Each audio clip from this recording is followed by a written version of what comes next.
Bonjour à tous et bienvenue sur notre chaîne. Aujourd'hui, nous avons l'occasion de nous unir dans la prière et de cultiver l'espoir ensemble. Que vous soyez un nouvel arrivant ou un fidèle membre de notre communauté, sachez que vous êtes ici dans un lieu de sérénité et de partage de la parole de Dieu. Avant de plonger dans notre moment de prière, je vous invite à vous abonner, à liker cette vidéo et à la partager avec votre entourage pour bénir d'autres personnes et évangéliser pour la gloire du Seigneur. N'hésitez pas à laisser vos sujets de prière en commentaire afin que nous puissions prier pour vous. Vos retours sont essentiels pour nourrir notre cheminement spirituel commun.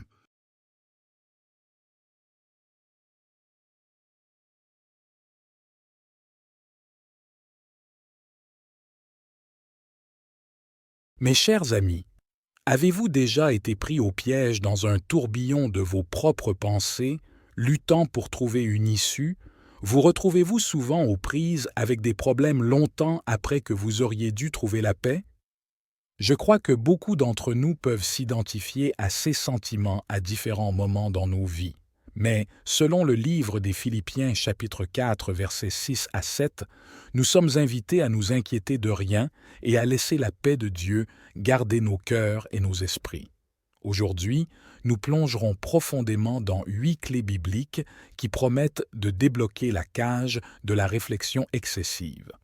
Non seulement ces clés remodèleront votre compréhension, mais elles vous aideront également à expérimenter la paix de Dieu d'une manière plus profonde. Je vais également faire une prière puissante avec vous au nom puissant de Jésus, alors regardez jusqu'à la fin et ouvrez vos cœurs pour recevoir les bénédictions de cette prière, mes chers amis. Avant de commencer, je vous encourage à témoigner de votre soutien en appuyant sur le bouton « J'aime » situé sous la vidéo. Cela permettra à un plus grand nombre de personnes de découvrir des vidéos de prières inspirantes comme celle-ci. Si vous êtes nouveau ici, je vous invite à vous abonner gratuitement à notre chaîne. En cliquant sur le bouton « S'abonner » et en activant la cloche, vous recevrez toutes nos nouvelles prières directement sur votre chaîne YouTube. Cette démarche vous permettra de rester connecté à la prière et à la spiritualité au quotidien. Je tiens à souligner l'importance de réciter cette prière chaque matin pendant les 6 prochains jours, pour un total de 7 jours. Le chiffre 7 est considéré comme le chiffre de la victoire, et en consacrant 7 jours à la prière, vous ouvrez la voie à des bénédictions abondantes dans votre vie. Dans un monde qui cherche constamment à nous concentrer dans de nombreuses directions différentes, il n'est pas surprenant que nos esprits se sentent souvent comme des champs de bataille. Chaque jour, nous sommes bombardés d'innombrables décisions, défis et distractions. Il est si facile pour nos pensées de s'enrouler en spirale, nous conduisant sur les chemins du doute, de l'inquiétude et de la réflexion excessive.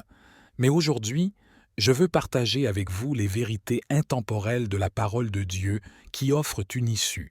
Rappelez-vous que la Bible n'est pas seulement un livre, c'est une lumière directrice, une source de force et un réservoir de sagesse. En plongeant profondément dans ces pages, nous découvrirons que le Seigneur nous a déjà donné les outils pour nous libérer des chaînes de la réflexion excessive. Il nous invite à lui confier nos soucis, nos angoisses. Faites confiance à son plan souverain et trouvez le repos dans ses promesses, alors voyageons ensemble alors que nous puisons à la source des Écritures et trouvons la paix qui surpasse toute compréhension. Laissez la parole rafraîchir votre esprit, renouveler votre esprit et guider vos pas pendant que nous savons naviguer ce sujet important. Rappelez-vous que notre Dieu est plus grand que nos soucis et que son amour pour nous est immuable et éternel. Laissez cette vérité ancrer votre âme alors que nous plongeons dans le message d'aujourd'hui. Examinons maintenant 8 vérités essentielles qui nous aideront à arrêter de trop réfléchir. La confiance numéro 1. Dieu, avant tout, la toute première clé pour se libérer de la réflexion excessive est d'avoir une confiance totale en Dieu.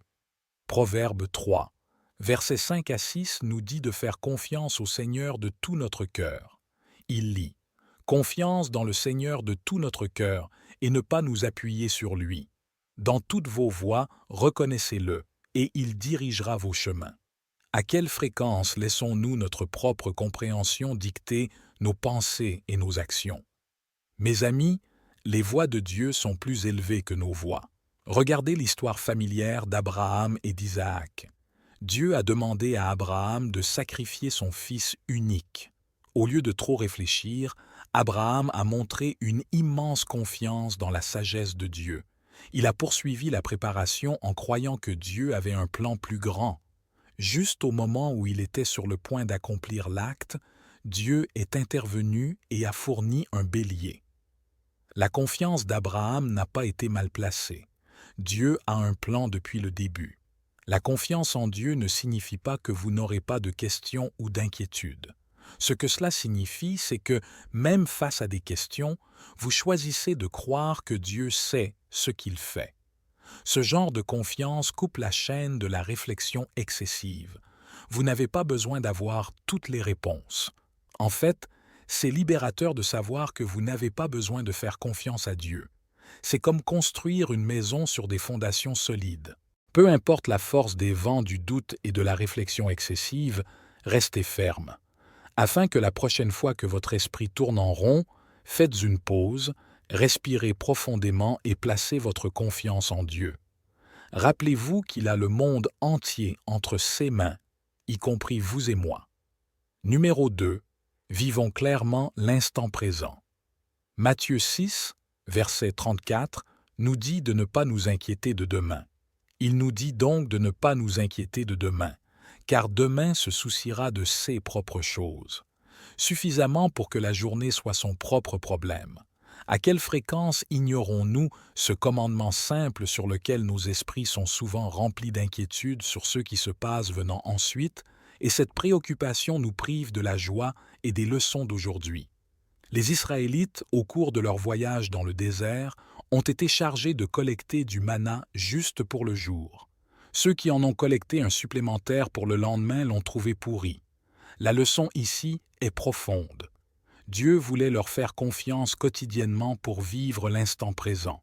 S'inquiéter de l'avenir, c'est comme essayer de traverser un pont que vous n'avez pas encore atteint. Cela ne sert à rien, sauf de vous épuiser mentalement et émotionnellement. Vivre dans le présent vous permet de vous concentrer sur ce que vous pouvez réellement contrôler, vos responsabilités, vos actions et votre attitude. D'aujourd'hui sont les graines de la récolte de demain. Mes amis tirent une leçon des oiseaux. Ils ne sèment pas ou ne récoltent pas, mais Dieu prend soin d'eux. À quel point avez-vous plus de valeur? Alors, si vous vous trouvez à dériver vers le futur avec vos pensées, rappelez-vous de revenir au présent. Ici et maintenant, c'est là que vous êtes censé être. Le numéro 3. Embrassez le pouvoir transformateur de la prière. Jacques. Un verset 5 est une bouée de sauvetage pour ceux pris dans les sables mouvants de la réflexion excessive. Il dit que si l'un d'entre vous manque de sagesse, qu'il demande à Dieu qui donne à tous généreusement et sans reproche, et cela lui sera donné.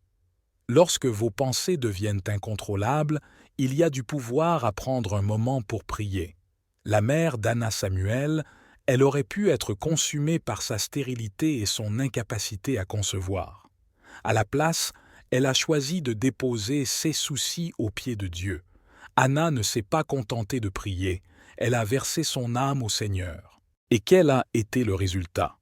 Que Dieu l'a bénie avec un enfant Samuel, qui est devenu l'un des plus grands prophètes d'Israël. Considérez que la prière est une conversation intime avec Dieu. Cela amène vos inquiétudes, votre réflexion excessive sur toutes vos préoccupations, à celui qui peut réellement faire quelque chose à leur sujet. Cet acte d'abandon par la prière est comme remettre les rênes d'un cheval agité à un cavalier expert. Dieu prend ses rênes et nous conduit à côté des eaux calmes. Il restaure notre âme. Donc, si vous luttez avec des boucles de pensée sans fin, lâchez prise et laissez Dieu s'en occuper à travers la prière. Numéro 4. Utilisez la parole vivante comme guide. Hébreux 4, verset 12 dit que la parole de Dieu est vivante et puissante. Lorsque vous vous retrouvez coincé dans le marasme de la réflexion excessive, la Bible sert de base solide pour vous élever. Prenez l'histoire de Daniel, par exemple, un homme de Dieu qui a affronté la fosse au lion. Au lieu de céder à la peur ou de trop réfléchir à son sort, Daniel s'est tenu fermement aux promesses de Dieu. Il en est sorti indemne, prouvant que la parole de Dieu est ferme. Mes amis considèrent que la Bible n'est pas seulement un récit historique ou une boussole morale, mais une source de sagesse et de conseils pour notre vie quotidienne. Les Écritures peuvent briser la confusion et apporter de la clarté à nos esprits assombris lorsque nous réfléchissons trop. Il est facile de perdre la perspective. C'est à ce moment-là que nous devrions nous tourner vers la parole de Dieu. Elle sert de miroir, nous montrant non seulement qui nous sommes, mais aussi qui est Dieu. Comprendre la nature de Dieu met nos problèmes en perspective. Donc, si vous êtes perdu dans vos pensées, ouvrez la Bible. Laissez-vous guider par la parole, elle vous calme et vous ramène à la réalité. Numéro 5. Comprenez le rôle du Saint-Esprit. Romains 8, verset 26, parle de la façon dont le Saint-Esprit nous aide dans nos faiblesses. Il nous dit, « De même, l'Esprit aide aussi dans nos faiblesses, car nous ne savons pas pourquoi nous devrions prier comme nous le devrions. Mais l'Esprit lui-même intercède pour nous avec des gémissements qui ne peuvent être prononcés. » Donc, le Saint-Esprit n'est pas seulement un concept ou une force lointaine, il est aussi réel que vous et moi. Il est notre conseiller, notre professeur, notre consolateur et notre guide. Il comprend ce que nous traversons et intercède même pour nous. Souvenez-vous des premiers disciples le jour de la Pentecôte. Ils ont été remplis du Saint-Esprit, et cela les a complètement transformés. De timides, ils sont devenus audacieux, d'incertains à décisifs. Le Saint-Esprit leur a donné la clarté et a enlevé leur confusion. Vous n'êtes pas obligé de traverser vos luttes seuls. Lorsque vous êtes empêtré dans les réseaux d'une réflexion excessive, faites appel au Saint-Esprit. Sa présence dans votre vie peut vous donner une perspective entièrement nouvelle, une perspective qui ne s'enlise pas dans les limites humaines, mais qui est libérée par la sagesse divine. Le Saint-Esprit apporte un sentiment de paix qui dépasse toute compréhension. Il vous ramène de vos pensées errantes sans but au chemin ciblé que Dieu a tracé pour vous. Laissez donc l'Esprit Saint vous guider et vous constaterez que la réflexion excessive perd son emprise sur votre vie. Numéro 6. Utilisez la gratitude comme bouclier, comme le dit la Bible dans 1 Thessaloniciens 5, verset 18. « Rendez grâce en toutes circonstances, car c'est la volonté de Dieu en Jésus-Christ pour vous. » Avez-vous arrêté de considérer le pouvoir transformateur de la gratitude? Lorsque nous sommes occupés à compter nos bénédictions, il y a moins de place pour l'inutile. Les inquiétudes et les réflexions excessives peuvent prendre racine. Considérez l'histoire de Paul et Silas, emprisonnés et enchaînés. Toute autre personne aurait pu être consumée par des pensées négatives. Et pourquoi? Au lieu de cela, ils ont chanté des hymnes et rendu grâce. Et vous souvenez-vous de ce qui s'est passé ensuite? Un miracle s'est produit dans la prison. Les portes se sont ouvertes et leurs chaînes ont été brisées. Donc, la gratitude change la lentille à travers laquelle nous voyons le monde. Elle déplace notre attention de ceux qui nous manquent ou de ceux qui pourraient mal tourner vers l'abondance de biens qui est déjà présente. La gratitude est comme un bouclier qui absorbe les flèches de négativité et de réflexion excessive dans votre moment. Même en ça de réflexion excessive, essayez de changer de vitesse et de considérer les choses pour lesquelles vous êtes reconnaissant. Cela pourrait être quelque chose d'aussi simple qu'une journée ensoleillée ou quelque chose d'aussi profond que l'amour de la famille. Lorsque vous remplissez votre cœur de gratitude, vous découvrirez qu'il y a moins de place pour trop réfléchir. Numéro 7. Adoptez la pleine conscience à travers le Christ. Dans un monde qui exige constamment notre attention et nous place dans un labyrinthe de pensées, il est important d'apprendre l'art de la pleine conscience en étant pleinement présent dans l'instant présent. Colossiens 3, verset 2 dit « Concentrez-vous sur les choses d'en haut et non sur les choses terrestres.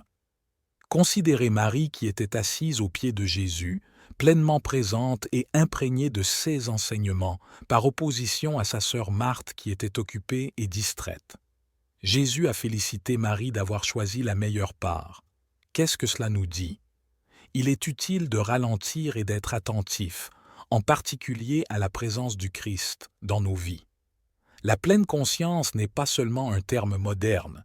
Il s'agit d'être pleinement présent et conscient de l'endroit où nous sommes et de ce que nous faisons, mais sans être trop réactif ou dépassé par ce qui se passe autour de nous. Il s'agit d'aligner nos pensées avec le Christ et en le faisant, cela équilibre notre esprit et notre âme.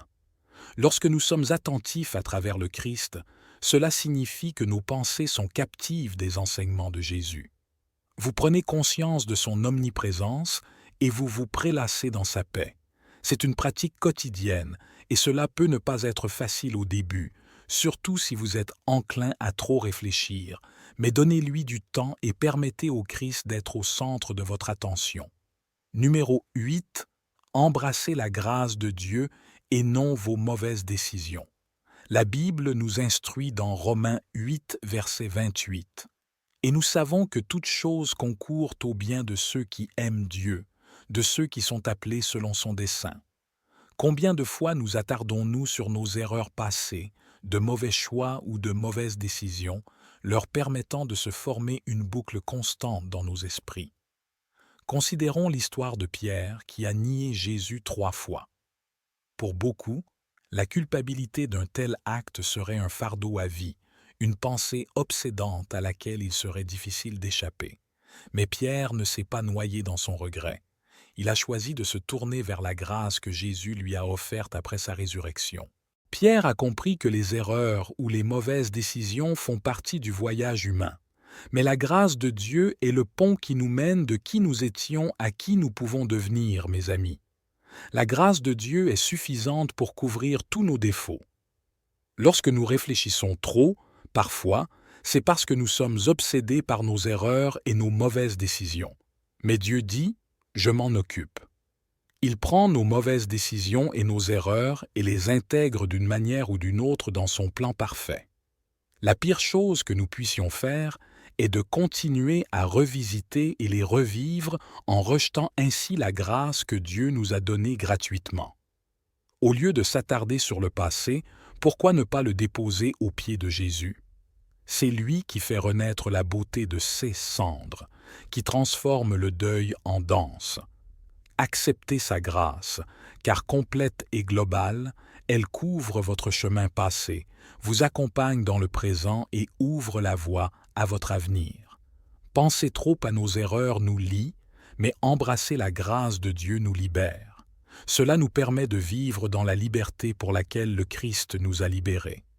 Soyons comme Pierre, raffinés et renouvelés non pas par nos erreurs passées, mais par la grâce de Dieu.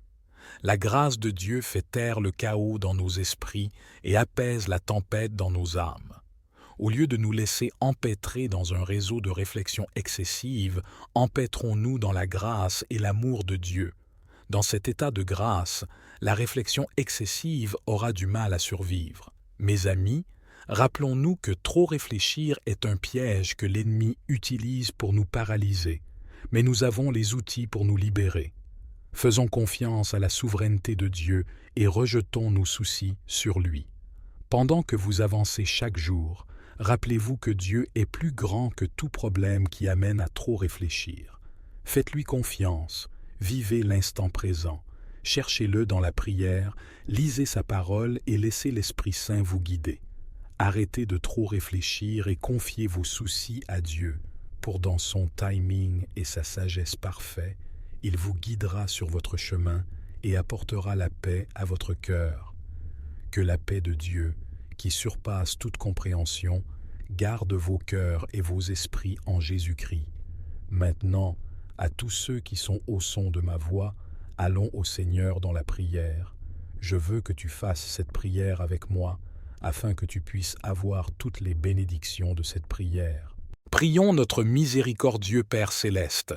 le Dieu d'Abraham, d'Isaac et de Jacob. Je te loue pour ta bonté et ta miséricorde qui dure pour toujours.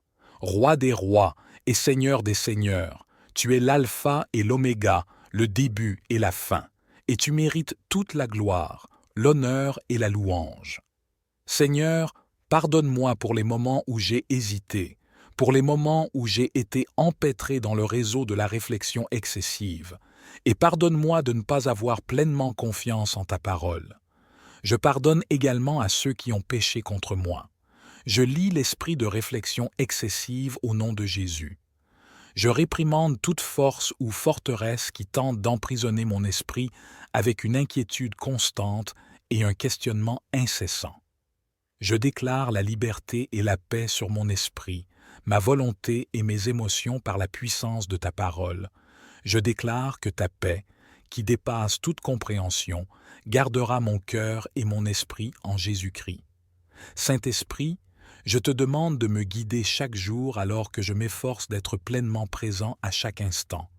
Aide-moi à embrasser tes dons et à apprécier l'ici et maintenant, libéré du fardeau du passé ou du futur. Dieu Père, pendant que je lis et médite quotidiennement ta parole, aide-moi, par l'intermédiaire de ton Saint-Esprit, à en tirer la sagesse et la compréhension. Seigneur, je te remercie pour tes bénédictions abondantes dans ma vie. Remplis-moi de ta présence et guéris chaque partie de moi qui est brisée ou qui a besoin de ton contact de guérison. Seigneur, protège-moi, ainsi que mes proches, de tout mal et de tous les plans de l'ennemi. J'élève mes proches vers toi. Je prie pour qu'ils fassent l'expérience de ta grâce et de ton amour comme jamais auparavant. Entoure-les de ta paix et puissent-ils trouver réconfort et conseil en toi. Seigneur, pendant que je dis cette prière avec tous ceux qui écoutent, je suis reconnaissant pour chaque cœur qui est humilié devant toi en ce moment, Père. Nous revendiquons la victoire sur les luttes qui nous tourmentent. Nous déclarons la guérison de notre corps et de notre esprit au nom de Jésus. Seigneur, nous te remercions pour la protection de ta grâce et pour la présence constante du Saint-Esprit. Guide-nous, cher Seigneur, dans tout ce que nous faisons, et puissions-nous t'honorer dans tout ce que nous faisons, Père. N'hésitez pas à laisser votre demande de prière dans la section commentaires afin que nous puissions les présenter devant Dieu pour vos bénédictions et votre victoire. Nous invitons également d'autres croyants sur la plateforme YouTube et partout dans le monde à nous rejoindre et à commencer à prier pour vous dès maintenant. Et nous voulons que vous sachiez que même si vous ne voyez pas de réponse à votre demande de prière, cela ne veut pas dire que vous n'avez pas prié. Pour être assurés, nous élevons activement chaque demande à Dieu qui est conforme à sa volonté. Nous croyons au pouvoir de la prière pour apporter du réconfort, une guérison et une guidance conformément au plan parfait de Dieu. Que la grâce et la paix de notre Seigneur Jésus-Christ soient avec vous tous. Que Dieu soit toute la gloire.